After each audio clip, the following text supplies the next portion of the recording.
forêt des lettres.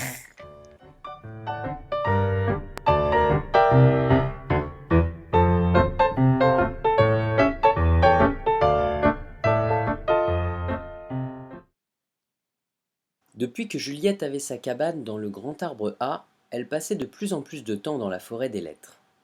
À l'occasion de ses promenades, elle avait remarqué d'autres arbres un peu plus loin. C'étaient les arbres B. Quand ils étaient de petits arbustes, ils ressemblaient à ça. Ou à ça.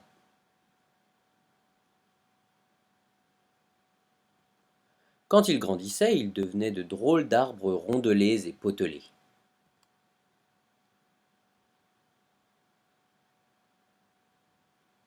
Juliette s'approcha de l'un d'entre eux. Bah, bonjour Bobé, s'écria-t-elle. Tiens, pensa-t-elle, je parle bizarrement aujourd'hui. Elle essaya de poursuivre la conversation.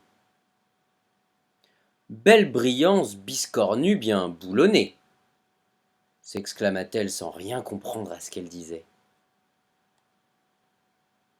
Bon bah, bye bye, finit-elle par lâcher en s'éloignant. Mais qu'est-ce que c'est que cette histoire? Chaque fois que j'essaie de parler à cet arbre, je lui dis des mots qui commencent par B. C'est infernal, maugréa-t-elle en remontant dans sa cabane. Quand Marie arriva, Juliette lui raconta sa nouvelle aventure. Attends, je crois que j'ai une idée qui pourrait marcher pour le calmer, celui-là, finit-elle par dire d'une voix machiavélique. Juliette accompagna Marie jusqu'à l'arbre B, et au moment où elles arrivaient à son abord, le phénomène reprit.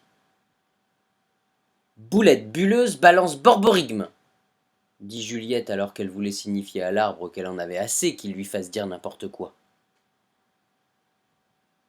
Bip, bip, fit Marie en faisant signe à Juliette de se taire.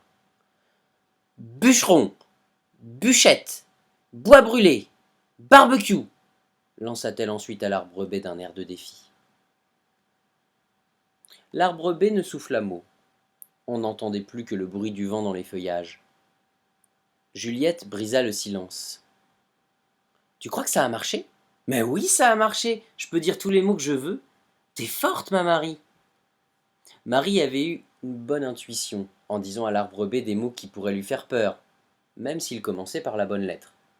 Les filles purent ensuite jouer dans ses branches toute l'après-midi.